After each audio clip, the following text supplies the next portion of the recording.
Hello, welcome back to another episode of The Doctor's In. I am your doctor, C.G. Weinberg, and today I want to talk to you about educating your children. And notice I say your children because children belong to someone. They belong to the parents, not to the school district. And I want to talk about particularly the education of children in public schools in America. Sadly, Christian parents cannot do this because of where it all starts.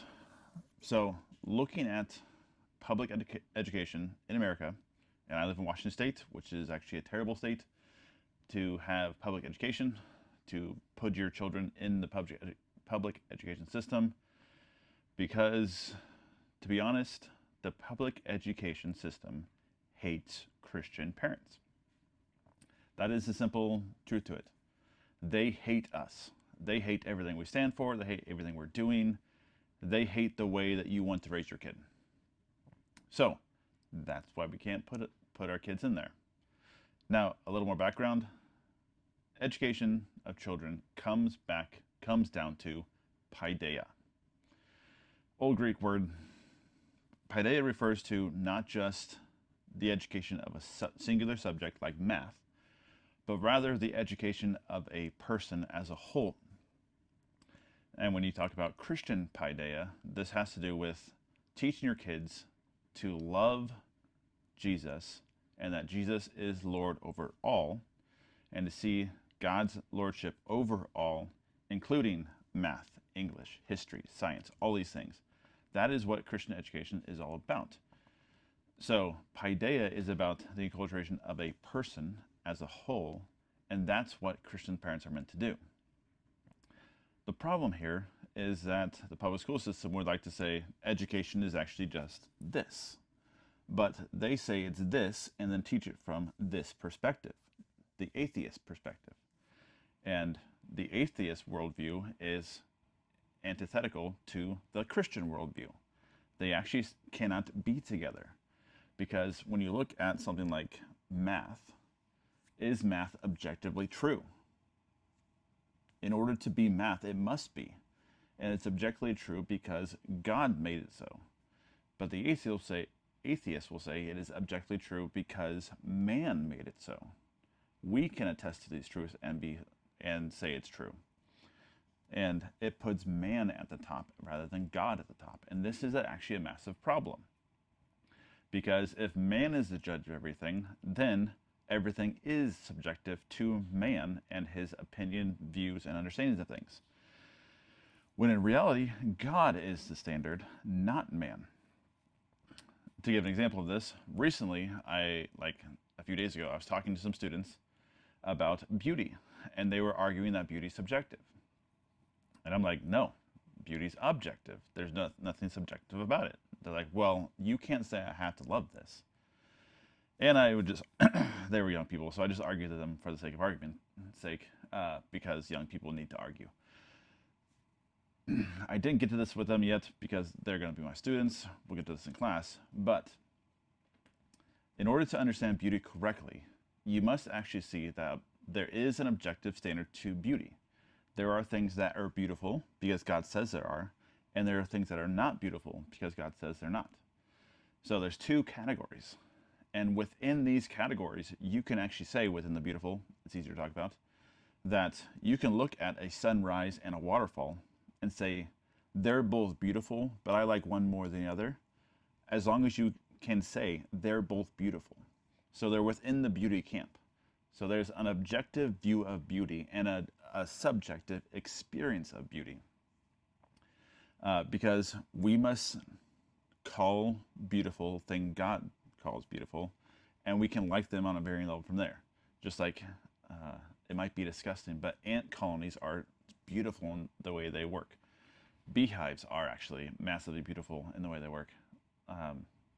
If you ever get a chance, go work at an apiary or at least hang out with a beekeeper for a while, because you should appreciate how God made these little insects to work together and whatnot. It is just beautiful, but it's not the same kind of beauty as the first time you hold your son. Like, that is something else that's beautiful. But they're both beautiful because God calls them beautiful. Within the public school system, beauty is up to the eye of the beholder. You can go crisscross and whatnot, and you can't have anything beyond the experience. And if you don't actually learn to label experiences, you start calling things that are evil good, or ugly beautiful, and whatnot, and it goes down the rabbit trail and whatnot, blah blah blah. But your standards just get lower and lower and lower because you don't actually understand the categories, because you don't have someone above the categories. So Christians, this is all about education, and Christians just can't send their kids to public school because they don't actually teach the standard. Now, parents are going to get some pushback, particularly parents who send their kids to public school, and say, "Hey, the best excuse I've heard is that I raised my kid, I homeschooled them in elementary, junior high, and now I'm sending them to high school, public high school, because they're going to go be salt and light." Super good sentiment. However, you are sending a kid between the ages of 16 and 18, let's say, to go and argue with 40-year-olds about the standards of the world. Consider yourself at 16 and 18. Would you have been equipped to argue with the teacher about the objective standards? I know I wasn't. I have yet to meet a kid who can hold up and hold their own against teachers. Now, at best, they'll be quiet and they'll make it out alive. But sending your kid to be salt and light in an arena that is antagonistic completely to their world is actually just not wise, smart, or caring to your children. It's sending your kid into a nuclear battle with pocket knives and saying, "Good luck, I trained you well, you can do this." Now, God's supernatural, things come from it. There have been fruit there. Christians have made it out of public school life. But that's anecdotal at best, and at worst, you lose a lot of them. I'm not playing that gamble with my kids. Another thing that I've heard is plundering the Egyptians. So I am going to send my kids there because they have the best STEM, they have the best sports, they have the best blah, blah, blah. And I want to give my kid the best leg up. And you know what? That might be true. They might have the best. But is it worth having a leg up in one arena to lose your soul? And if what they actually have, like if it is the best sports program, you know what? You should try harder as a parent to level up yourself. Like, if you can't train your kid in the skills that you want them to have, what makes you think they're going to go and get them? And what makes you think they're going to respect you when you're older? If you want to give your kids something, you go do the thing. Show them how to do it. Be the example yourself. If you want your kid to grow, go show them how you grow. Go be the example. Go find experts. If you don't know something, go find out how to do it from someone else, because that's showing your kid how to do the same thing, which means they can then actually do anything because you're showing them the way to do it. So go show them how you learn, and they'll learn along the way. And you won't actually have to go need the best of anything, because guess what? We got books that actually have masters in it. Just give them okay, you want them to learn math? Great. Have them read Einstein and Newton. They're probably pretty good people to learn from. And then talk to them about it, and you'll learn it as well. Pretty easy, actually. The last one is that I hear from parents is we can send them to public school, and then we can help them unlearn, relearn the right things at home. It was John Dewey who started the public school system, who said there is no way that a church in 2 hours can undo what I'm going to do to them in 40. There is no way that in the 4 hours that they are at home at night, so let's say they go to 8 hours of school, they sleep for 10, you have 2 hours for eating, you're going to have 4 hours with them roughly. You're not going to have a lot of time with them when you get home to unlearn the things they learn at home at school. You don't have enough time to unlearn all the bad things they have. And the other thing is the cultural impregnation that happens. So you might be able to handle the arguments at home, but what kind of culture are they being ingrained with at the public high school? Is it a culture that you like? I have yet to see a culture at high school that is one that I like. And I've been around a lot of high school kids as a teacher. The culture is just, it's completely against the Christian worldview. So even if you can unlearn the academic thing, you won't be able to unlearn the cultural thing, because culture is something that gets inbred in someone. It permeates like yeast in a pile of dough. You can't stop it. And if they're in there for 8 hours a day, they're going to take it up. And that's not something that you can do with your kids if you're a Christian. Now, trying to be as generous as possible, I did think of one scenario that I might say is less unwise. And that is if a couple are actually teachers in the public school system. So, if a mother and father are both teaching at a high school and they have their kid there with them, and the parents are actively trying to change the culture of the high school with their kid, that may not be the worst thing in the world. I do think that if two parents are being Christian and trying to change the culture in the high school, they will be fired. I know that if I went and taught in a public high school, I would not probably last a year. I'd be fired probably. If I was going to teach things a Christian way, I don't think I could actually do it and not get fired or possibly sued, thrown in prison, or whatever. Because I can't hold them students to standards that I think is worthy of education. So, but that's a case that I think might actually work, but I don't think it would. Now, I am a private school teacher. So, what do I think is best? You know what? The thing I'm building at ECS, I think is best. Evangelical School, I think, is the best education out there, which is why I'm working there and building it. I think we're doing something unique. I think no one else has what we're doing in the entire country, world, yeah, in the world. I think ECS is uniquely different than every other school in the world, which is why I work there and why I'm trying to build it. Now, do I think you have to send your kid there in order to be Christian? Absolutely not. In fact, if I didn't work at ECS, if I wasn't in the community I'm in today, I would probably homeschool my kids. Because I have a doctorate, I have a lot of learning, I have a lot of books, I have a lot of know-how. I could raise my kid in a great way to set them up for life. I think homeschooling is awesome.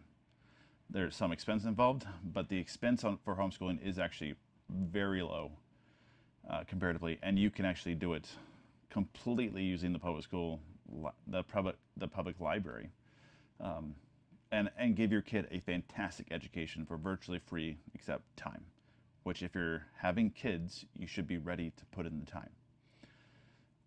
Because parenting, that's a thing. You have to raise your kids. Not everyone is equipped to raise their kids that way. And you know what? If you are if you're doing your best and you are growing yourself, I would say you're qualified to teach your kid all the way through. You may not be ready to teach high school and kindergarten, but if you start at kindergarten, because kids grow, and keep working every year, you will be equipped to teach them high school when you get there. And more than likely, your kids are going to have the same learning deficiencies that you have. So as you grow yourself, you'll learn how to teach them. It's a glorious thing. So homeschooling is actually fantastic. Christian people who have large families, which I think we need more of. Large families. Private education is expensive for them. So you're going to have to homeschool them yourself. And it's a glorious thing. Do it. I want to empower you to do it. I want to empower you not to send them to public school. So like you can use these videos. I will keep doing book reviews that you could use to talk to your kids with. Use them. Help them. This is a resource for you. Go and train your kids. You know what? Beyond homeschooling, there is also private school. A lot of private schools actually do have scholarships, fundraisers, and whatnot to make them affordable. You don't have to pick the most expensive one. Pick the one that actually fits your worldview and the way you want to raise your kids. And so, like, go to your local source. And I totally forgot a massively big one that more, if you're homeschooling your kids, if you can't afford private school, Classical Conversations (CC) is fantastic. I have had lots of students come out of CC that I have really enjoyed teaching, that are really well equipped, that are doing great things, that are now actually going off to big colleges. Like CC actually did a fantastic job of helping raise the kids well. And everyone that has turned out fantastic has been because of the parents. So like most CC families I get actually have stellar parents, which means the kids actually are stellar because the parents are investing in their kids and they come out great. So there you go. CC is fantastic. Homeschooling is fantastic. Christian private school, if it's the right private school, can be fantastic. Christian private schools that are terrible are terrible. Don't go there. So vet your private schools. Don't just send them to a private school because it's private. Don't just send them there because it's Christian. Actually vet them. See what they believe. Look at their graduates. How are they turning out? I was thinking through it the other day, and I actually can't think of a single graduate from ECS that is not walking with the Lord today. Graduate. That is actually a fantastic stat. I might be wrong, but I'm almost positive that every single graduate we've had from ECS is walking with the Lord. That's a pretty stellar stat. Now, God has totally blessed us. That is not on us at all. If it's not a thing to the school, if anything, because we're Calvinists, we totally believe that God is sovereign in salvation. Next step down, parents, you know what? Raise your kids in the nurture and admonition of the Lord, and they will not depart from it. So yeah, parents, well done. But God blesses faithfulness. That's what it comes down to. And our parents that we attract at ECS are faithful. They're walking as faithful Christians, and God is blessing it, and we are reaping the benefits of that as a school. So we love our families, we love our parents, we love our students, because it allows us to do our job really well.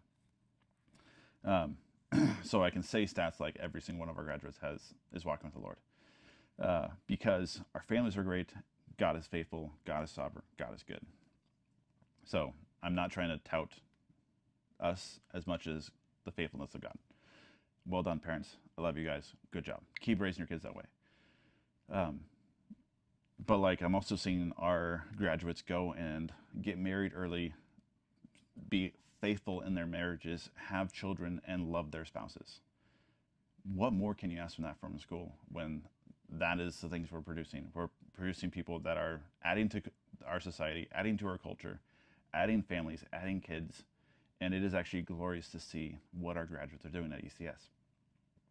So that is what we're trying to produce.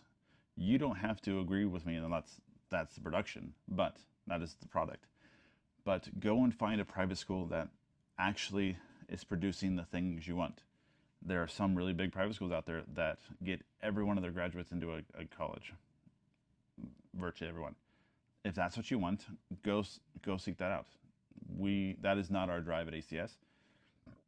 Our drive is actually to build worshipers that love God and build a community of faithful worshipers for Christ here. That is the culture we're trying to build, is people that love God, understand that Jesus is Lord, and that God loves it all and cares about it all. That is what we're seeking to. That is the culture we're trying to build at ECS. But when it all comes down to it, can a Christian send their kid to a public school? No, I don't think they can. I think it's a dereliction of parental responsibility to send your kid to a public school. So, Christian parents, don't do it. Love your kids more than that. Raise them right. Raise them the way God would want you to raise them, and care about their education the way God does, which is in Him. The education must flow from Him and not humans' atheistic worldview that the public school is doing. Education must come from God through the parents to the kid. Otherwise, it's going somewhere bad. So, I love pushback here. Comment below if you want to. Like this video if you like it. Share it to those Christians who are sending their kids to public school. Maybe this can encourage them to train, raise, educate their kids better. If this offends you, I'm sorry. I've hit the dog with the rock. The dog that yelps is the one that got hit. But this is my conviction. I firmly believe that Christians cannot send their kid to public school. So get them out. Save your kids, save their soul, build a Christian community here, because that's what God wants. So with that, the doctor is out.